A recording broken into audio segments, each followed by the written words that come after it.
Your Excellencies, distinguished guests, good morning and welcome to the third edition of the Dubai Future Forum. I'm Dana Alomar, technology reporter at the national newspaper and the moderator for the first panel. It's quite a compelling one, so sit tight. Before we begin though, I'd like to show you guys a video.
Now, please join me in welcoming to the stage our esteemed speakers, Sara Sabry, first Arab and African female citizen astronaut, Dr. Oussama Khatib, deep sea robotic explorer, and Suaad Harthi, National Geographic explorer.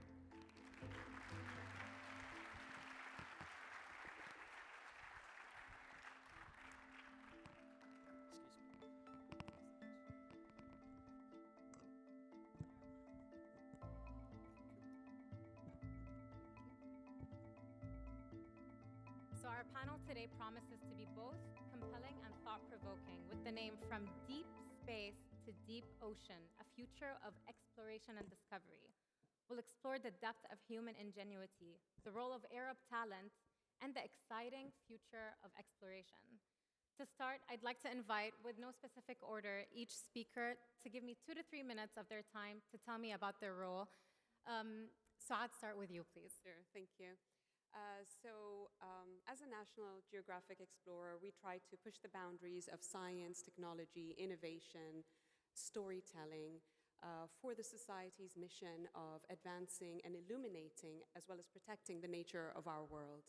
As the executive director of Oman's only environmental NGO, the Environment Society of Oman, that goes hand in hand with my work as a National Geographic explorer.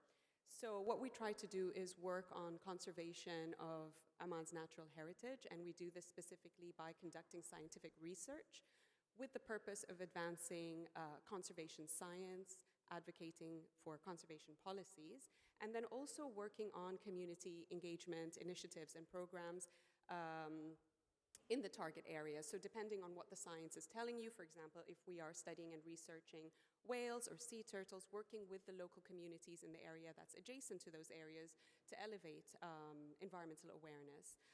We also work with schools to promote greening education, environmental education, promoting the next generation of environmental stewards. Amazing. Dr. Oussama? Yes. Well, as a professor of computer science at Stanford University, I'm involved in robotic research. And robotics is, at this time, is becoming something that is touching humans in ways that we have never imagined. Robotics was mostly in manufacturing. And now robots are coming to homes, to hospitals. We have thousands of procedures performed by robots today. But there are also the environment aspect of applying robotics where, for instance, in oceans. This is an area where already we have robots that are providing information, visual information about the ocean, inspection of sites, human built, but we still don't have the capability of reaching and operating and working underwater. And this is something that we are working on, and believe me, it's a lot of fun. Sara? First of all, thank you so much for having us here, and I'm really excited to be here for the Dubai Future Forum. So I think that's a really, really good platform for us to be talking about the future of humanity and the world, and UAE, I think, is doing an incredible job at really trying to push for collaboration between the whole world. And I think, for me, I'm half Egyptian, half Lebanese. I grew up in Egypt, was born in Saudi, actually, and studied mechanical engineering, worked in robotic surgery for a little bit and stem cells for a little bit, did my master's in biomedical engineering, and I'm currently doing my PhD in aerospace, where we work on spacesuits and also do a lot towards space policy and law. So there's a lot of things that, you know, when we talk about pushing humanity forward, there's a lot of discussions about how do we do that actually in practice? How do we help modify those laws that, you know, allow for this collaboration that benefits both parties, or like all parties when we're talking about it? And actually, when it comes to conservation, I don't think we talked about that, but I did marine conservation and worked in that a little bit. So it's oceans are a great, great passion of mine too as well. And I think when you go to space, oh, I forgot to mention too that I did want to go to space 2 years ago. Forgot to mention the most important part, that you went to space. Forgot about that. So a couple years ago, I got selected, and by the first program that's not government-based. Because I'm from Egypt, I can't apply to any program that exists in the world except for this one, because each country selects astronauts based on like their citizens, which makes perfect sense. So this program was very new, and they select astronauts based on different either criteria, and I got selected 2 years ago. I became their second citizen astronaut, so there's only 2 of us in the world, and got selected out of over 4,000 applicants, got sent to space 2 years ago, was training for a year and a half prior, and I'm continuing my training too again, so my plan is to definitely go back. My research has always been, not always, but after my master's has been very heavily focused on space, still continuing my research, still want to help with that, and also help build the ecosystem around Africa and the Middle East, trying to do a lot more there. I'm also founder and executive director of a nonprofit called Deep Space Initiative, where we do exactly that. We're trying to enable deep space exploration by making it accessible for everyone. So we provide opportunities in research and education and work on the legal side. We have about 300 members, 47 projects, and 60 nationalities, which is pretty diverse. So yeah. It's quite an inspirational thing, honestly, moderating a panel with 2 successful women, not forgetting you, Professor Oussama, and a successful man. But it's quite nice when the tables are sometimes turned, because it's always, you know, this is something that I really appreciate about the UAE, the GCC, Dubai Future Foundation, focusing on female talent as well. And as the first Egyptian astronaut and the first Arab and African woman in space, what was the moment that made you realize you could achieve this incredible feat? And what motivated you to pursue this path? Because we were speaking in the room, and I was saying, and I'm sorry if I sound quite backwards here. So Sara's always been based in Egypt, and it's quite rare to hear that an astronaut came out of the Arab world. And I want to know what drove you to this path. That's actually a really good question. I think it does make sense to think that way, because it's true. Like, I think because of the opportunities that are not there, and because of how we always tend to, and I think we always tend to kind of like try to focus on the problems that are around us and not really look too forward, too much in the future, because there's so much going on right now. So I think some of the reasons for why that is because everyone around you tries to tell you not to do it. For me, when I was growing up, I was always asked, like, why can't I be normal? Like, why are you dreaming about things that are just not possible? Just like, be normal, just like. So I think in our communities, and even if it's with good intentions, and I don't think it's like it's not coming from a bad place, it's just from fear of doing something that's just hasn't been done before. So you have a lot of fear and a lot of resistance that comes with that. And I think doing it, even though it was incredibly difficult and the possibility of it happening was was zero. So it wasn't for this program. And like I think with the commercial industry and with more and more programs, like the UAE has a space program, it has a human spaceflight program, Saudi has a human spaceflight program. So now we have 2 Saudi astronauts, we have 4 UAE astronauts. So there's few of us now in the Arab world, which when I was growing up, that wasn't even something we can imagine. So I think a lot of you in this room, would you have ever imagined for us in the Arab world to have 3 female astronauts, 3 Arab astronauts, 2 that have flown and 1 that Nora has not flown yet, but she's an incredible, incredible woman too. So I think we are heading towards that, and by representation, by showing that it is possible, we will be receiving less and less of that negative, just being pulled back into being told to be more realistic, being told that you wouldn't amount to anything. I was told that mechatronics would be too difficult for me. I was told I wouldn't have any opportunities in my country if I wanted to do biomedical engineering, and I was told that I was wasting my time being interested in the space field. But I think you have to really believe in why you're doing what you're doing. For me, it was always about we, as human beings, this is just the natural trajectory of where we're going. We have to be exploring space. We have to be understanding ourselves a little bit more. We have to be doing that for all of humanity together, and not just, focusing on the things that have been done before. Definitely, it's good to focus on all of these things, and we have so many different people doing all of the things at the same time, right? So we shouldn't be stopping those who are trying to do the things that are not being done, because otherwise we wouldn't get anywhere. We wouldn't really progress. So I think a big part of it is representation that's going to be changing things, hopefully. For me, it was just trusting my instinct and really believing that that was the right thing to do. I want to touch base on opportunity, and I want to go to Suaad. Suaad is an Emirati woman, and she works in Oman as well. I want to know about opportunity.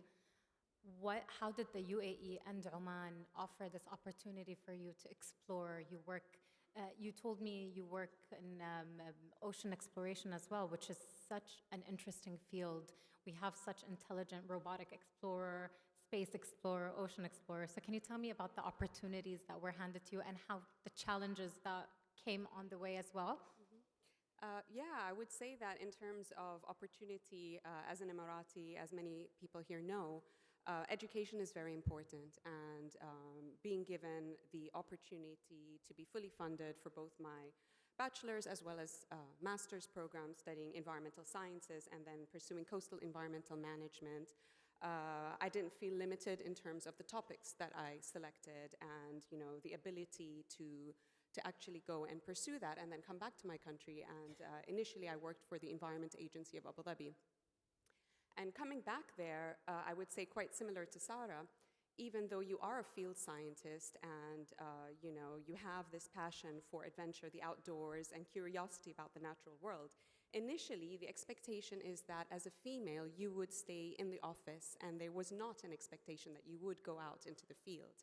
And I needed to break that barrier somewhat with my male colleagues, as well as with my parents, because it's not really considered the norm for a female to go out at that time, 20 years ago, and be out on expeditions where you're sometimes the only female on an island.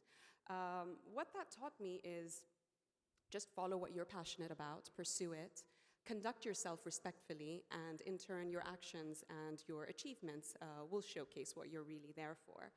I had many opportunities to, take courses and things like that, to be involved not only in being part of the field team, but also leading many of these expeditions. And similarly in Oman, quite quickly, I think that, based on the work that you do, you can quickly move into leadership role by demonstrating your skills. And there's just a plethora of marine and terrestrial wildlife that is yet to be uncovered and discovered, and it feels really great to be at the forefront leading some of the work there in this field. Yeah. Professor Oussama, I want to know firstly what you think about this entire females becoming deep explorers and deep sea. You're a deep sea explorer as well yourself. You work in robotics with deep sea exploration. I want to know what you feel when you walk into a classroom and you find more females than males in your class. Well, gender equality is a very important aspect of what we strive about in, at least in the West. We are always promoting this equality, and it is succeeding to some extent. However, I've been quite impressed with the Emirates representation in different universities I visited, where the percentage of female is even bigger, larger than what we have in the West, although it's not in the same areas. Now, going to our field, it's very interesting to see a large representation of female in our field, in robotics. And because robotics really touches the human, there are aspects of the work that connect with biomechanics, human motion. We look at sport and performance and injury and medical applications, and we have a lot of interest by female students who are pursuing that work. In my own lab, in my own expeditions, this representation is quite high. In fact, we have almost 50% of our team to be involved with the research or in field expeditions related to the work that we are doing in robotics. Still, we need much more, and I'm really proud to be between you two role models for what we would like to see in the future. And I know that you work in robotics. We're just going to go a little bit technical now, particularly in deep sea exploration, just like I said. How do you see robotics as a bridge between the exploration of space and the exploration of the Earth's ocean? What lessons do we learn from one that can inform the other? Yes, by the way, we already placed part of the devices that we are using in underwater in space. And with the European Space Agency, we have a plan to connect space to the ocean. So who knows, maybe Sara will be operating my robots from space. So robotics is really exciting today because it is really going to the real world. Before, robotics was confined to a structured manufacturing environment. And now we are talking about taking robotics to extreme environment, dangerous environment for a human, or intervening in environment where a human cannot be, like the oceans. The example of the oceans is very interesting because a human can dive comfortably for 60 meters, but the oceans average are thousands of meters. And still, we probably know more about extraterrestrial planets than about our oceans. Our oceans are life for the planet. And I really think this is the questions we are addressing today. I mean, it relates to the environment, to sustainability, to the life of the ocean, because it is really the life of the planet. And what I'm really excited about is the fact that technology today is bringing tools that we never had before. The ability to touch and operate and intervene, not only observe, but intervene at thousands of meters of depth is something that wasn't there before. And I think it's going to change the way we interact in the oceans. Every time someone says something along the lines of, it wasn't there before, I can't help but think about accessibility and someone behind working so hard to make everything like this accessible. Sara, you've been dedicated to democratizing access to space research and education through your work with Deep Sea Initiative. how do you envision making space more accessible to young people in the air world and beyond? So there's a few things that we've been able to do so far. So Deep Space Initiative is a US nonprofit. I founded it in 2021. And throughout the years, I think we've learned a lot about the demand. I think that's one thing, like, do we have people in the region that are interested in it? And the answer to that is yes, so many. And I think every year we open up research programs and we get just hundreds and hundreds and hundreds of applicants, and we have more and more from this region. And the thing for me, when I was first started getting interested in the space field, it was just completely inaccessible. I wanted to do research in space, but even though I would qualify, that I had the experience, that I had everything that was written in the criteria of what they needed in a researcher, I couldn't apply because I didn't have the US passport, for example, or a European passport. So your passport does sometimes dictate what you can and cannot do, which does not make sense at all. And I think what we've been trying to do with DSI is really kind of like challenge that a little bit, where it is a US nonprofit, but we do have researchers from 60 different countries. And they have been able to work together to produce incredible, incredible work. We have topics that range from astronaut health and performance, pharmaceuticals, in-space manufacturing, in situ resource utilization, space transportation systems. We have people working on rovers for Mars. We have people working on bioreactors. We have people working on so many different ranges of topics, and they're being mentored and supervised by people who are donating their time from NASA, from Blue Origin, from European Space Agency, from Indian Space Agency. We have people from all over the world, and it's a really incredible to see the power of having such a diverse network of people doing actual real work that is benefiting the field. Because how we've designed these programs, it's basically like how you would have an institution in academia. So you go through the whole program, you get also like some requirements to take some of our courses or stuff like that, and then you're mentored, supervised. The end goal is for you to have a publication or go present at a conference, so either peer review journal or by our own review boards. And then they actually can work in this. The next steps for us is, how do we bring this to life? So I think that's kind of like the next step here.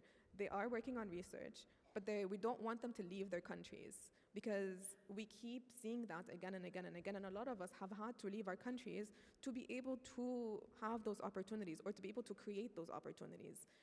I went and did my master's elsewhere because it wasn't available in my country. It just did not exist.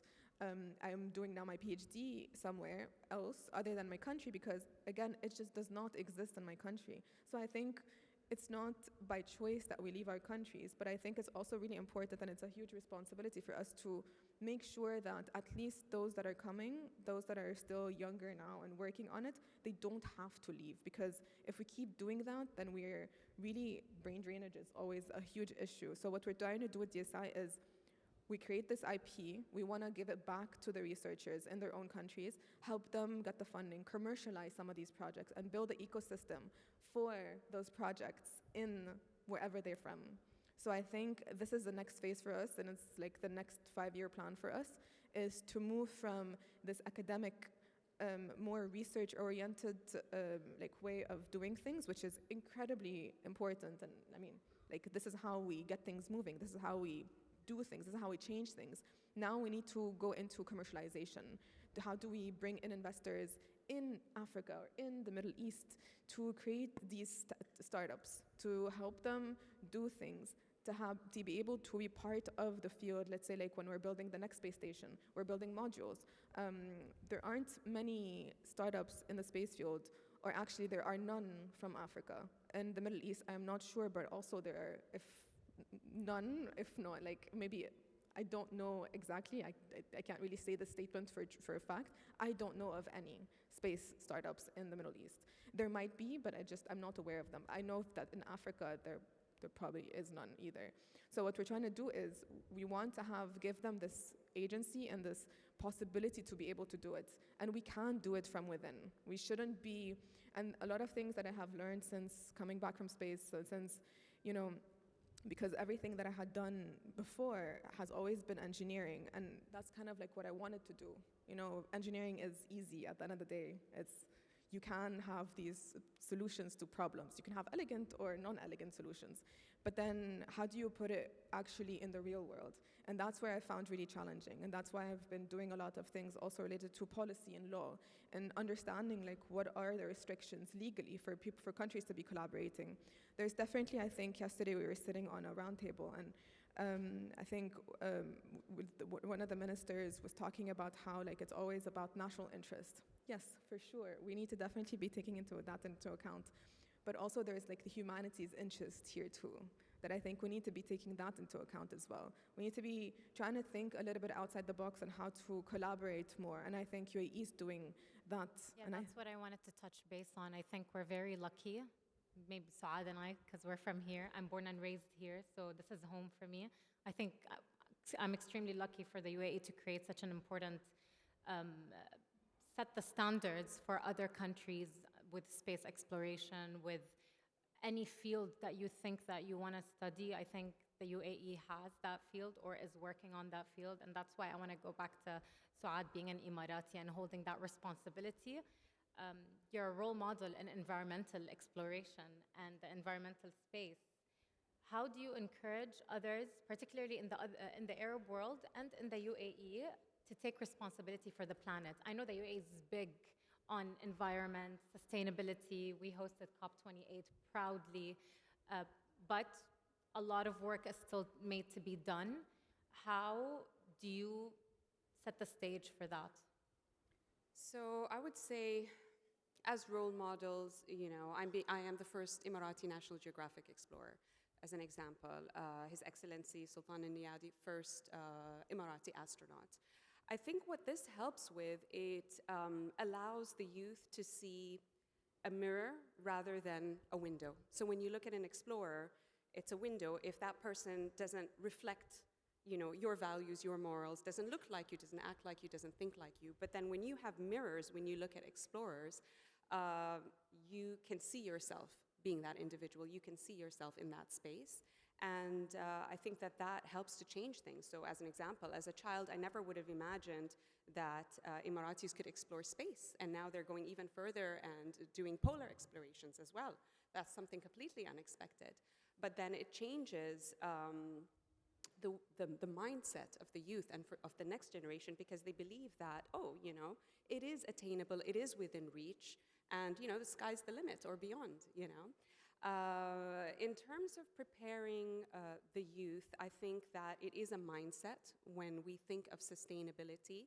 It's your day-to-day actions that make an impact, and it starts at home. So we have a lot of programs that focus on school-age children in particular, because they have the capacity not only to make a difference within their school environment, we also promote them making a difference within their local community and working with their local communities to magnify their impact, working on challenges, presenting them with the challenges that we're currently facing. So when you look at biodiversity loss, climate change, these are big global issues, but what does it mean for me locally, But having them understand that, no, these are not just global issues, they are local issues. You have the ability to impact and influence it, or you actually have the capacity to make a change, and we place that faith in you, So you give them that opportunity and say, oh, why don't you have a look at your local environment? What are the environmental challenges? What can you do to make a difference to minimize waste, improve pollution, improve energy efficiencies, improve water efficiencies? And they're way more innovative than we are when you actually give them the chance. So I would say that starting at the school level is very important. And then when we're looking at college and university students, early career individuals, it's also important to make them understand that our ambition is to move towards a sustainable future. You are expected to be a part of that change, and any job of the future can be considered a green job. So whether you're a chef, you think of sustainable food practices, and what are the carbon emissions related to presenting a plate? Where was the fish caught? Was it caught sustainably? Similarly, if you're an architect, look at sustainable design. So I think it's important that these concepts get embedded in everything that we do if we want to see a sustainable future. Yeah, and you spoke about teaching as well. We have a teacher in the middle here. I'm curious to know the sense of responsibility that you feel. How do you foster a sense of responsibility in the next generation of innovators? And also, to be a teacher is to have a big sense of responsibility, because I don't think anyone will ever forget their teachers. You hold a huge position in someone's life. So what's the responsibility that you feel to teach the next generation? Well, education is very important, and we all know that. The problem is very often we are maybe neglecting education at early stages. I think this is one of the most important part in how we develop. Basically, kids who learn math early on, they become really good at math. And if you start missing math and physics and science, then it is difficult to follow up with it. Now, as we move to research and we move to advances in technology and science, we have places around the world where we have the laboratories, we have the equipment, we have everything that makes it really possible to pursue these ambitious research projects, which is not the case everywhere. And one of the things that I've been doing at Stanford was really to reach beyond Stanford. We developed a program called Stanford Everywhere. And in this program, which I participated in launching, I have students everywhere. In China, in India, in Egypt, in Morocco, in all around the world, and also in the Emirates.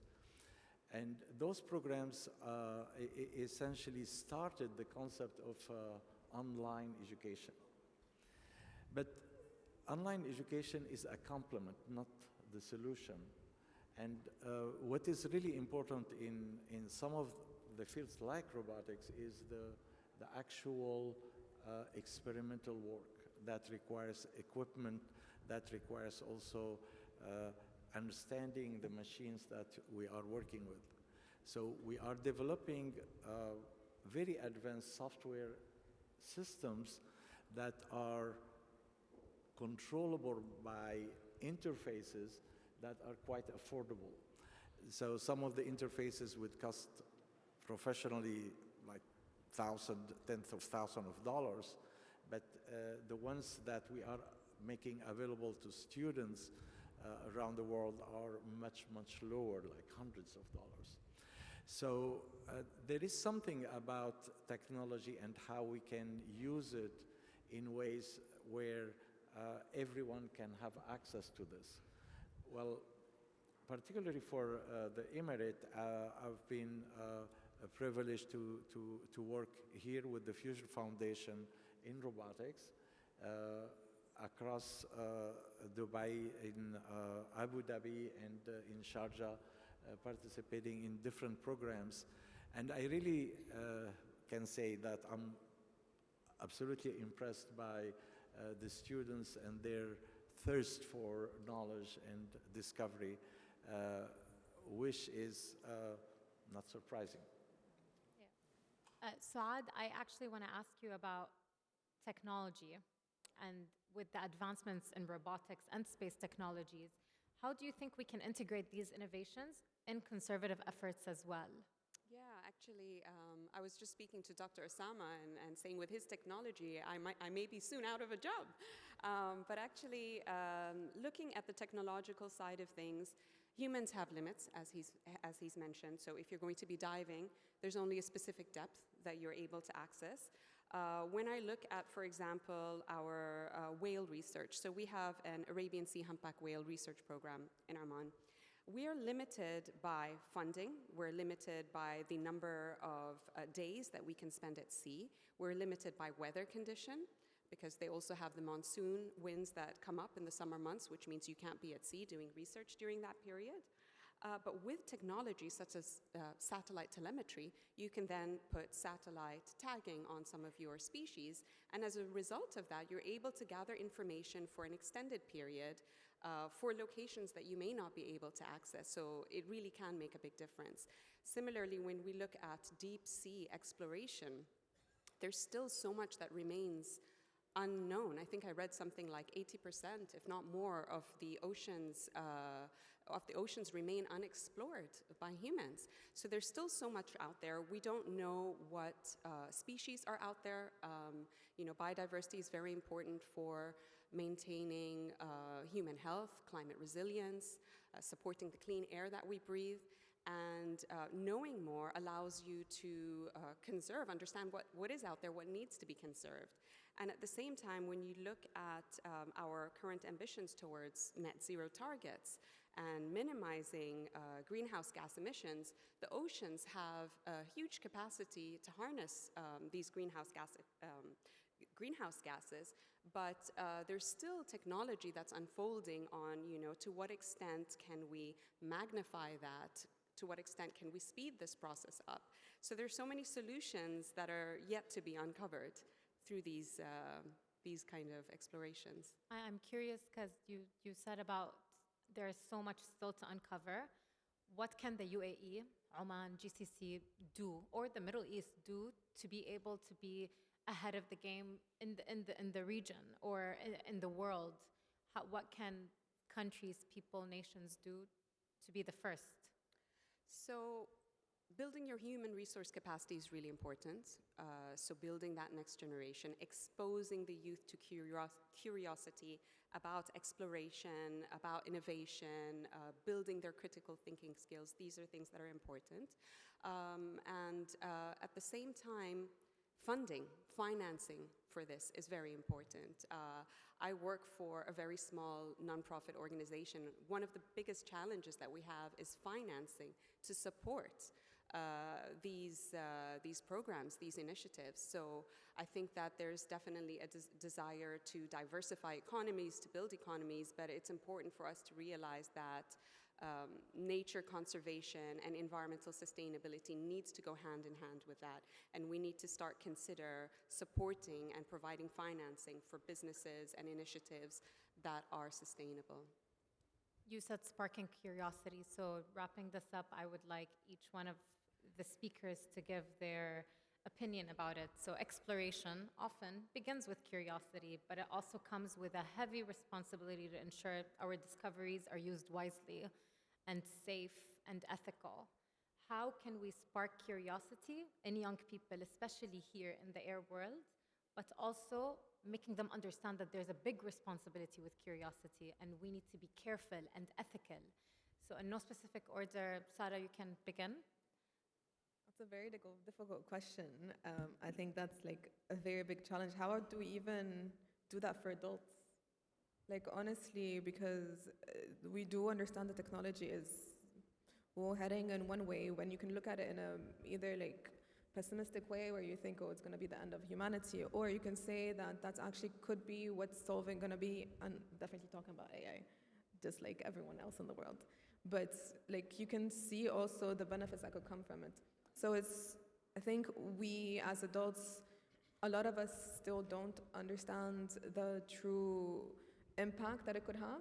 So I think it's really difficult to relay that message to younger generations right now. I think maybe focusing more on the curiosity part that it's just so big.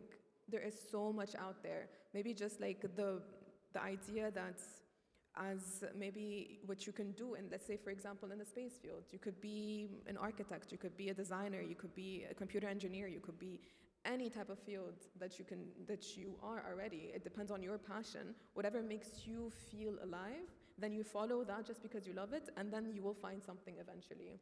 What do you think, Professor Oussama?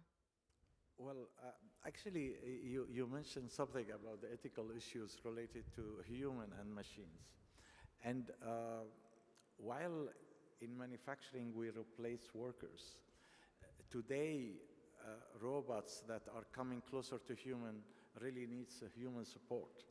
These robots has merely functional autonomy, but they need the surgeon to operate. So we need the archaeologist to touch and feel before starting the operation. So don't worry, robots will not replace human. They will extend the capabilities of human. They will let human reach beyond where human can go. Another aspect of this is safety, and safety is a very, very important aspect of robotics. Today, we are able to create this interface between human and the machine.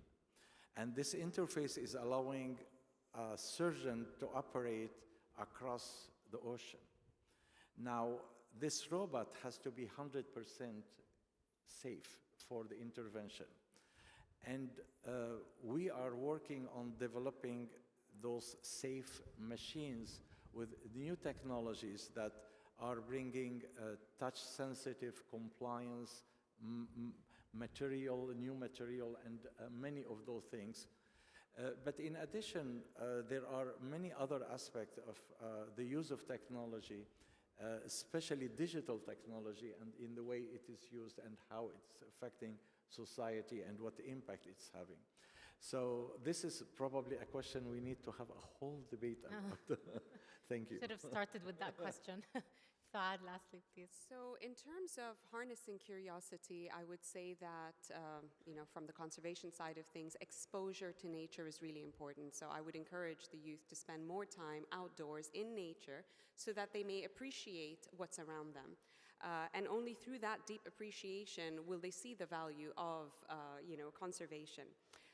When it comes to research, we do have a tendency of wanting to monitor things, which is great. But, quite early on in my studies, I remember one of my professors said to me, well, you can just monitor your reefs to death. They're dying in front of you, and you just keep monitoring them. Where's the impact? Where's the change? And I think this question is really important. So it is important that whatever it is that you're studying, whatever it is that you're researching, you're trying to inquire on what is the policy side of things. How can I change things? How can I improve things for the benefit of the future of the planet?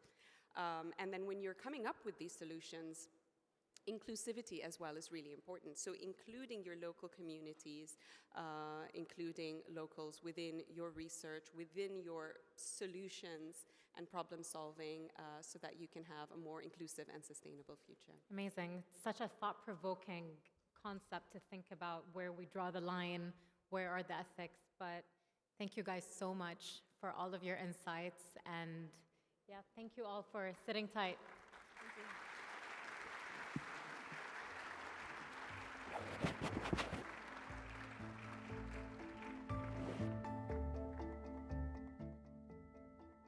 الحضور الكريم، يرجى البقاء في مقاعدكم. الآن مع جلسة حوارية بعنوان مفاهيم الزمن وتأثيرها في رؤيتنا للمستقبل، يديرها دكتور